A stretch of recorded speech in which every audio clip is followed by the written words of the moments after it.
Hello everyone, আসসালামু আলাইকুম। কেমন আছেন সবাই? আশা করছি সবাই ভালো আছেন। যে যেখান থেকে আমার ভিডিওটা দেখছেন লাইক কমেন্ট শেয়ার দিয়ে পাশে থাকবেন আশা করছি। এই তো আমি নারকেলের পুলি পিঠা বানাবো, সেই রেসিপি থাকছে আজকে। নারকেলগুলো পুরানো নারকেল দিয়ে দিয়েছি, এখন দিয়েছি চিনি, স্বাদ মিষ্টি যে যেরকম খান বেশি কম ওটা বুঝেই চিনিটা অ্যাড করতে হবে। দিয়েছি সামান্য লবণ আর হাফ কাপের থেকে একটু কম পানি দিয়ে, যাতে করে চিনিটা গলে যায়। এখন এই তো চিনিটা গলে সুন্দর করে নেড়েচেড়ে নিতে হবে কিছুক্ষণ।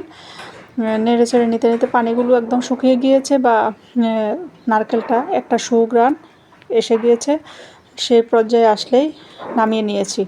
এখন একটা গুলা তৈরি করে নিতে হবে। গুলাতে আমি চাউলের গুঁড়া 1 কাপ এবং ময়দা 1 কাপ ইউজ করেছি। এতে করে গুলাটা খুব সুন্দর হবে, পিঠাগুলো একদম সফট এবং খেতে দারুণ লাগবে। এই তো গুলাটাকে আমি আবারও সুন্দর করে ঠান্ডা হওয়ার পরে এভাবে ডোলে মতে নিচ্ছি, যাতে করে নরম সফট হয় গুলাটা। এখন আমি এই তো রুটি করে নিব। রুটি করা হয়ে গেলেই আমি পিঠাগুলো একে একে বানিয়ে নিব। প্রথমে আমি এই ধরনের শেপে কয়েকটা বানাবো, দেখি কীরকম হয়। পিঠা যারা শহরে থাকি আসলে পিঠা বানানো হয় না, তবে শখ করে শীত আসলে 2-1 দিন হয়তো বানানো হয়। এই তো আমি এরকম গোল করে নিয়ে এইভাবে দিয়ে মুখটা মেরে দিয়েছি, এভাবে সুন্দর। আমি এত বেশি সুন্দর পারি না, তারপরও খাওয়ার উপযোগী হয়েছে। যাই হোক, ভালো লাগলে জানাবেন। এই তো সুন্দর করে আমি কিন্তু অত সুন্দর আগে বলেছি পারি না, কোনো রকম খাওয়া যাবে এরকম করে নিচ্ছি। আগে মা খালারা খুবই সুন্দর করে পিঠা বানাতো, আবার বিয়েতে কিন্তু পিঠা ছাড়া হতো না। প্রতিটা বিয়েতেই কিন্তু প্রথমে নাস্তা হিসেবে পিঠা দিত, তারপরে খাওয়ার ভাতগুলো এক প্লেটেই এক পাতেই দিত আর কি। প্রথমে পিঠা নাস্তা, তারপরে ওই প্লেটেই আবার ভাত।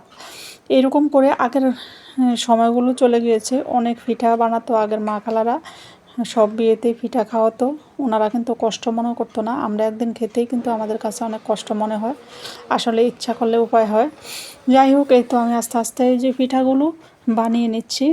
এই পিঠাটার নাম পুলি পিঠা। এটা কিন্তু আমাদের খুবই জনপ্রিয়। গ্রামের অঞ্চলে বা শহরে সবাই এই নারকেলের পিঠাটা খুব পছন্দ করে। আমার আব্বু তো এই পিঠা যদি না বানাইতো তাহলে খুবই রাগ করতো, যে এই পিঠা ছাড়া নাকি পেট ভরে খাওয়া যায় না, মজা করে খাওয়া যায় না। আমার এই কথাগুলো আসলে এখন মনে পড়ে। অন্য ডিমের পিঠা বা যে কোনো পিঠা বানালে আমার আব্বু রাগ করতো, যে এই পিঠাটাই বানাইতে হবে, হয় এই পিঠাটা কেন বানাইলো না, মানে এই পিঠা লাগবেই এরকম। যাই হোক, আমার মা তো অনেক মেহমান আসলে অন্য পিঠার সাথে এই পিঠাটা বানাতো। আবার যাই হোক, এই তো নারকেল ছাড়া তো আমাদের চাঁদপুর নোয়াখালীর মানুষরা পিঠা, নারকেল ছাড়া কোনো পিঠার কথা চিন্তাই করে না। সব পিঠাতেই কিন্তু নারকেল থাকবে, যে কোনো আলাদা আলাদা পিঠাই হোক, কিন্তু নারকেল গুড় লাগবেই। যাই হোক, আপনাদের সাথে গল্প করতে করতে এই তো পিঠাগুলো সুন্দর করে বানিয়ে ফেলতেছি, খাওয়ার উপযোগী করে। অতটা সুন্দর না হলেও কিন্তু খেতে টেস্টটা ওরকমই হবে। একে একে সবগুলো পিঠাই বানিয়ে নিয়েছি, এখন ভেজে নেব। কয়েকটা ভেজে নেব, আর কিছুটা আমি ডিপ ফ্রিজে সংরক্ষণ করেছি একটা বক্সে করে।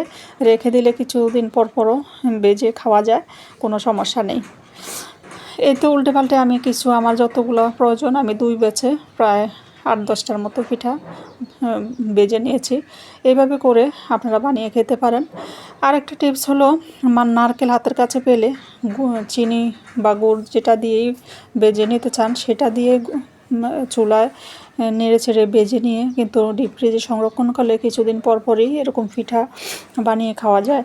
এটা একটা সহজ পদ্ধতি, এটা আমিও করি মাঝে মাঝে। যাই হোক, পিঠাগুলো বানানো কেমন হয়েছে জানাতে ভুলবেন না। আল্লাহ হাফেজ।